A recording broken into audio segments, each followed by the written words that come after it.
దేవుని మహాపరిశుద్ధ నామమునకి స్తుతి మహిమ కలుగును గాక. ఇంతవరకు మనల్ని కాపాడి నడిపించిన విధానాన్ని బట్టి దేవుని నామాన్ని ఎంతగానో స్తుతిస్తున్నామండి. ఈ యొక్క సమయంలో మన ప్రార్థనతో ఈ కూడికను ప్రారంభించుకుందాం.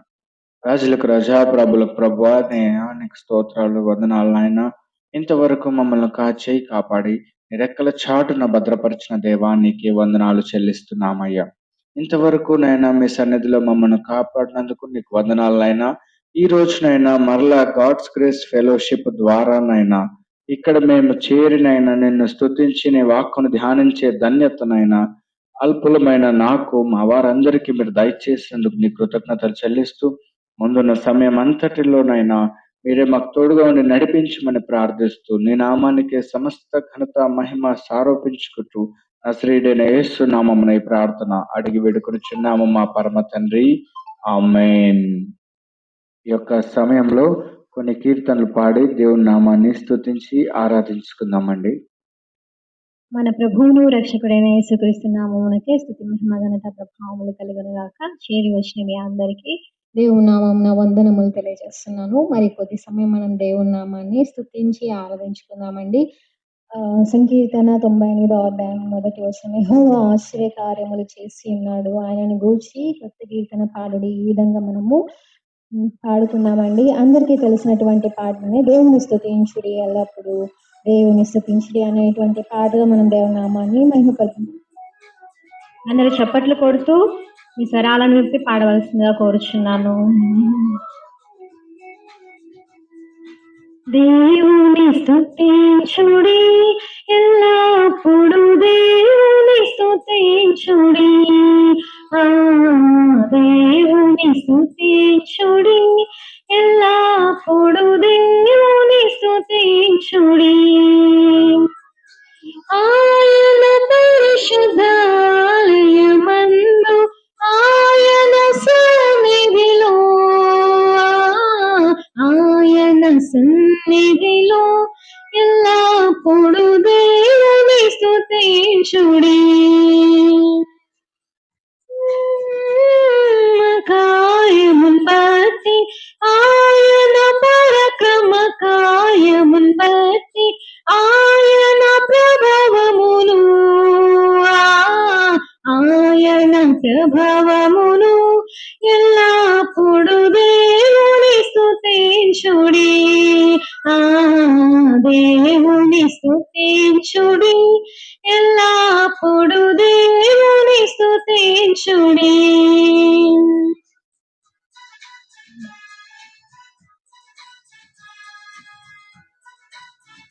సన్నాతంతుల సితారతోనూ చక్కని స్వర మండలముతో ఆయన నామాన్ని స్తుతించుడి.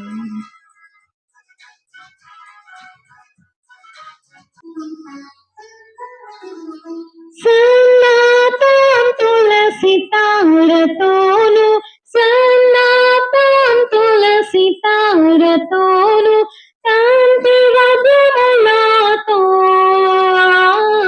తంతి వాద్యములతో ఎల్లప్పుడు దేవుని స్తుతించుడి,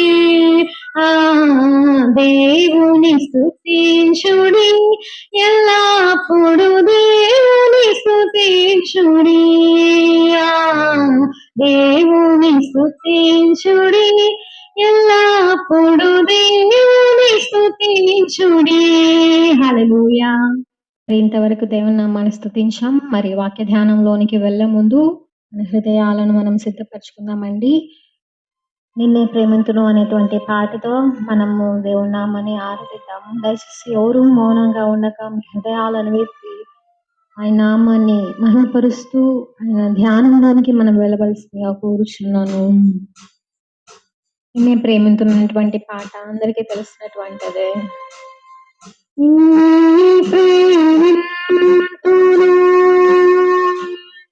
నిన్నే ప్రేమింతును యేసు, నిన్నే ప్రేమింతును, దేవెనుదిరుగా నీ సన్నిధిలో మోకరించి నీ మార్గములను నీరసించక సాగెదా నెవెనుదిరుగా నీ సన్నిధిలో మోకరించి నీ మార్గములో నడిచెదా నీరసించక సాగెదా నెవెనుదిరుగా నిన్నే ఆరాధింతును యేసు నిన్నే ఆరాధింతును యేసయ్యా నిన్నే ఆరాధింతును నెవెనుదిరుగా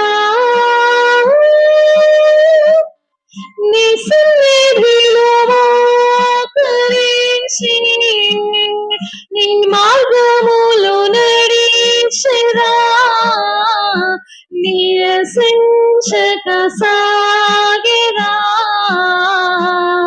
నెవెనుదిరుగా నీ సన్నిధిలో మోకరించి నీ మార్గములో నడిచెదా నీరసించక సాగెదా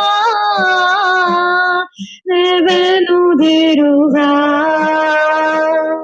నిన్నే సేవింతును యేసు నిన్నే ఆరాధింతును యేసయ్యా నిన్నే పూజింతును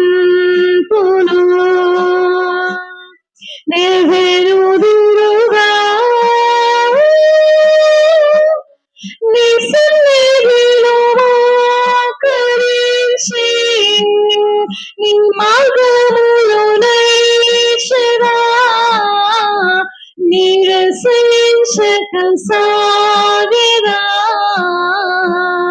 నెవెనుదిరుగా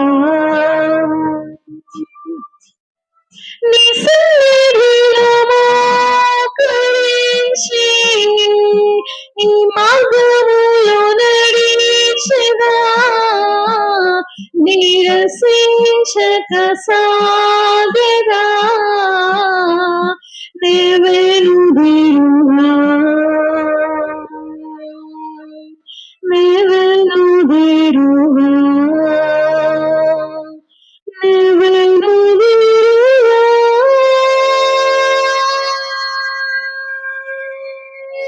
స్తోత్రం తండ్రి స్తోత్రం స్తోత్రం తండ్రి కృపాసత సంపూర్ణుడా మహిమగల రాజా మహిమోన్నతుడా మీకే స్తుతి మహిమ ఘనత ప్రభావమును చెల్లించుకుని ఉంటున్నామయ్యా గొప్ప పరమ తండ్రి మీకు స్తోత్రం ప్రభాలైనా తండ్రి కృపాసత సంపూర్ణుడా మీకు స్తోత్రం చెల్లించుకొని చూద్దాం గొప్ప పరమ తండ్రి మీకు స్తోత్రం స్వస్థపరిచే గొప్ప తండ్రి ఆదరించి ప్రేమించే గొప్ప పరమ తండ్రి మీకే స్తుతి మహిమ ఘనత ప్రభావమును చెల్లించుకొని ఉంటున్నామయ్యా తండ్రి మీకు స్తోత్రం ప్రభా తండ్రి ఈ యొక్క సమయంలో నేను యొక్క పునరుద్ధాన దినమందు నీ పాసనికి మమ్మల్ని నడిపించుకొని ఉన్నారు అందరిని బట్టి మీకు స్తోత్రం ప్రభానైనా ఈ విధంగా ఆరాధించటకు స్తుతించటకు మీరు మమ్మల్ని ఏర్పరచుకున్న విధానం బట్టి మీకు స్తోత్రం ప్రభానైనా ప్రభా ప్రతి ఒక్కరిని బట్టి ప్రార్థిస్తున్న వారి ప్రార్థన వినపములన్నింటినీ పాదంలో చింత మొరపెడుతున్నాను వారి మొరలను ఆలకించి వారికి సహాయం చేసి నడిపింపు దయచేయమని ప్రార్థిస్తూ ప్రాధేయపడుతున్నాను అయ్యా మీకు స్తోత్రం ప్రభా ఉన్నాయా ఎంతో మంది వీడియో ప్రేయర్ రిక్వెస్ట్ ని షేర్ చేసుకుని ఉన్నారు ప్రభా వారి యొక్క ప్రార్థన వినపములన్నీ పాదంలో చింత మొరపెడుతున్నాం ప్రభానైనా యేసు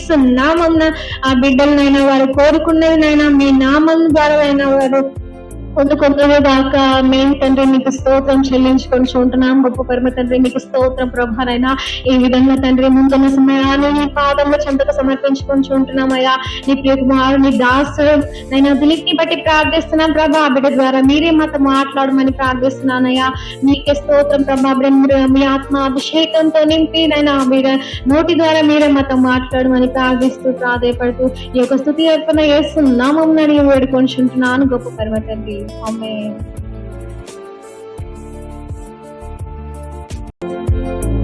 పరిశుద్ధ నామానికే స్తుతి మహిమ కలుగును గాక. ఇంతవరకు దేవుడు మనల్ని నడిపించిన విధానంను బట్టి దేవాది దేవుడి నామం ఎంతగానో స్తుతిస్తూ కనపరుస్తున్నామండి. ఈ యొక్క సమయంలో కొద్దిసేపు మనం దేవుని వాక్యాన్ని ధ్యానించుకుందాం. యోహాను సువార్త 10వ అధ్యాయము 1వ వచనం నుంచి. గొర్రెల దొడ్డిలో ద్వారమున ప్రవేశింపక వేరొక మార్గమున ఎక్కువాడు దొంగయు దోచుకొనువాడునై ఉన్నాడు. ద్వారమున ప్రవేశించువాడు గొర్రెల కాపరి. అతనికి ద్వారపాలకుడు తలుపు తీయును. గొర్రెలు అతని స్వరము వినును. అతడు తన సొంత గొర్రెలను పేరు పెట్టి పిలిచి వాటిని వెలుపలికి నడిపించును. మరియు అతడు తన సొంత గొర్రెలన్నిటినీ వెలుపలికి నడిపించినప్పుడల్లా వాటికి ముందుగా నడుచును. గొర్రెలు అతని స్వరమెరుగును కనుక అవి అతనికి వెంబడించును.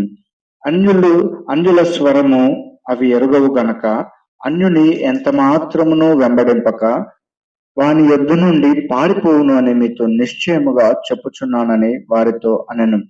ఈ సాదృశ్యము యేసు వారితో చెప్పెను గాని ఆయన తనతో చెప్పిన సంగతులెట్టివో వారు గ్రహించుకొనలేదు. ఈ యొక్క సమయంలో మనం దేవుని వాక్యాన్ని గనక గమనించినట్లయితే ఇక్కడ చూసుకోవచ్చండి. మనం ఈ గొర్రెల కాపరిని గురించినటువంటి సందేశము దేవుడు వారితో చెప్పడం అయితే జరిగింది, కానీ అక్కడున్న జనాలు అది దాని యొక్క సారాంశాన్ని ఏంటి అనేది వాళ్ళు తెలుసుకోలేకపోయారు. అయితే కింద వచనాల్లో మొత్తం కూడా ఇంకా దానికి ప్రొలాంగడ్ వర్షన్ మనం చూడొచ్చు. అయితే ఇక్కడ గొర్రెల దొడ్డి గురించి, గొర్రెల కాపరి గురించి, గొర్రెల గురించి ఇక్కడ దేవుడు చెప్తున్నాడండి. గొర్రెలు ఎలాంటి స్వభావం ఉంటాయంటే గొర్రెలు కాపరి మాట వింటాయి, గొర్రెలు కాపరిని కనిపెడతాయి. గొర్రెల కాపరి తన గొర్రెలను కనుక్కుంటాడు. ఆ గొర్రెల కాపరి ఆ గొర్రెలను అవసరమైతే పేరు పెట్టి కానీ పిలుస్తాడు. ఎప్పుడైనా సరే మారుమూల ప్రాంతాలకు వెళ్ళినప్పుడు గొర్రెలు కాచే వాళ్ళని చూస్తే ఆ గొర్రెల కాపర్లు ఉంటారు. వారు ఏం చదవకపోయినప్పటికీ కూడా, వారికి ఏ నాగరికత తెలియకపోయినా వారు నడిచే మార్గంలో మనుషులు వాళ్ళ మాట వినరు, కానీ వాళ్ళ గొర్రెలు వాళ్ళ మాట వింటాయి. ఒక 50 గొర్రెలు, ఒక 100 గొర్రెలు ఆయన వెనకాల వెళ్తా ఉంటాయి. ఆయన ముందర వెళ్తూ ఉన్నప్పుడు ఆ గొర్రెలు ఆయనను వెంబడిస్తుంటాయి. ఆయన ఆగిపోతే గొర్రెలు ఆగిపోతాయి. ఆయన బయలుదేరినప్పుడు గొర్రెలు మళ్ళీ బయలుదేరడం జరుగుతుంది. ఇలా గొర్రెల కాపరిని గొర్రెలు వెంబడిస్తాయి. కానీ జీతగాడు ఎలా ఉంటాడు అంటే, ఏదైనా ఒక తోడేలు వస్తుంది, ఒక అపాయం వస్తుంది అన్నప్పుడు దాన్ని అక్కడ పడేసి గొర్రెల మందను అక్కడ వదిలేసి ఆ గొర్రెల పని చేసే ఆయన పారిపోతాడంట. కానీ ఓనరు కత్తి తీసుకొనో కర్ర తీసుకొనో ఆ గొర్రెలను కాపాడటానికి తన ప్రాణమైనా పెడతాడనమాట. ఇక్కడ దేవుడు ఆ దృష్టాంతాన్ని మనతో వివరిస్తున్నాడండి. యోహాను సువార్తలో మనకు క్లియర్ గా రాస్తుంటది. ఇంకొకటి ఇక్కడ మనం గమనించేది ఏంటంటే, ఆ గొర్రెలు ఈ యొక్క కాపరి స్వరం విన్నప్పుడు అవి వెంటనే గ్రహిస్తాయి. ఆ మూగజీవులైనా సరే గ్రహిస్తాయి. అండ్ మోరోవర్ ఏంటంటే, ఈ గొర్రెల కాపరి వచ్చినప్పుడు అంటండి, ఆ ద్వారపాలకుడు గేట్ మ్యాన్ ఎవరైతే ఉంటారో ఆ గొర్రెల ఆ దొడ్డి దగ్గర ఉన్న ఆయన వీళ్ళకి ఆ ద్వారాన్ని తెరుస్తాడు.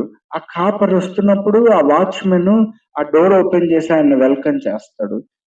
అలా కాకుండా గోడ దూకి కంచె దూకి వస్తున్నాడు ఒక వ్యక్తి అని అంటే అతను కాపరి కాదు కానీ దొంగ.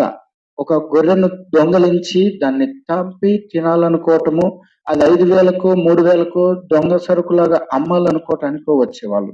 అయితే దేవుడు అంటున్నాడు, ఈ దృష్టాంతము మనకి ఏంటి అని అంటే, ఇక్కడ మనకు ఆయన మంచి కాపరి అని రాయబడి ఉంటది.